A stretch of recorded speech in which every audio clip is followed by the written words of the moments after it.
आप लोग जो प्रोसेस देख रहे हैं वो ये है कि आखिर अरोवाना मछली अपने बच्चों को जन्म कैसे देती है। ये मछली जिसके मुंह के करीब दो खूबसूरत खैमे की तरह के हिस्से हैं, जिससे ये किसी ड्रैगन की तरह नजर आती है, इसलिए इसका नाम अरोवाना है। अरोवाना रिप्रोडक्शन के अमल को जो खास बनाता है वो इस प्रोसेस में मेल मछली का किरदार है। अंडे देने के बाद मेल मछली उन अंडों को अपने मुंह में ले जाती है और 40 से 45 दिन तक उन अंडों को मुंह में रखती है। इस वक्त के दौरान मेल मछली कुछ भी खाती या पीती नहीं, इस बात को यकीनी बनाने के लिए कि अंडों की नशोनुमा सही से हो।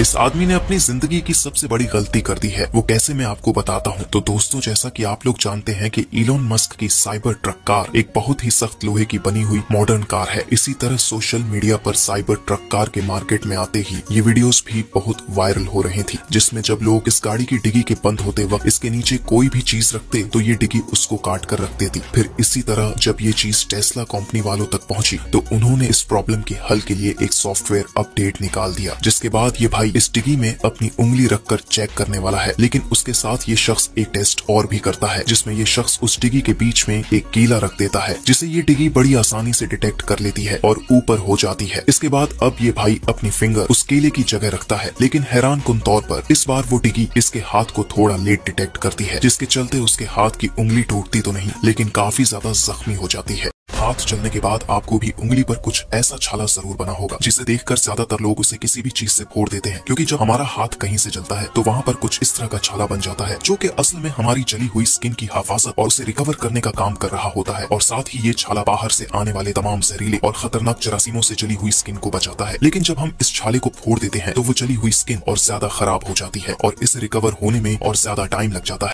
आखिर क्यों एक ताला गलत चाबी के डालने से नहीं खुलता, पर जैसे ही सही चाबी को डाला जाता है ताला खुल जाता है। सोचने वाली बात तो ये है कि ताले को कैसे पता चलता है कि ये वाली चाबी सही है। तो दोस्तों, इस प्रोसेस को समझने के लिए ताले के अंदर इस मैकेनिज्म को समझना होगा। ताले के अंदर कुछ इस तरह स्प्रिंग और उनके नीचे पिन होती है। तो होता ये है कि ठीक चाबी डालने पर ताले के अंदर ये तमाम पिन एक सीधी लाइन में आ जाती है और चाबी को घुमाने से ताला खुल जाता है। लेकिन गलत चाबी को डालने से ये तमाम पिन सीधी लाइन में नहीं आती, जिससे ताला नहीं खुलता। ये आदमी अपनी जिंदगी की सबसे बड़ी गलती करने जा रहा है। तो दरअसल दोस्तों, ये शख्स जब समंदर में मौजूद एक बड़ी बर्फ की प्लेट को देखता है तो वहाँ जाने का इरादा बना लेता है और इसी तरह थोड़ी ही देर में ये शख्स बड़ी आसानी से उस बर्फ की बनी बोट पर पहुंच जाता है। लेकिन इस बेचारे शख्स को क्या पता था कि इसके साथ आगे क्या होने वाला है, क्योंकि दोस्तों थोड़ी ही देर बाद समंदर का पानी उस बर्फ की बोट को समंदर के दरमियान पहुंचा देता है और अब ये शख्स बहुत परेशान हो जाता है और पछताने लगता है, क्योंकि वो बर्फ अब पिघल रही होती है और किसी भी वक्त पानी में शामिल हो सकती है। लेकिन फिर अचानक से ये भाई अपनी पॉकेट में से एक प्लास्टिक बैग को निकालता है और बड़ी मुश्किल से पानी में तैरकर वहाँ से निकल जाता है।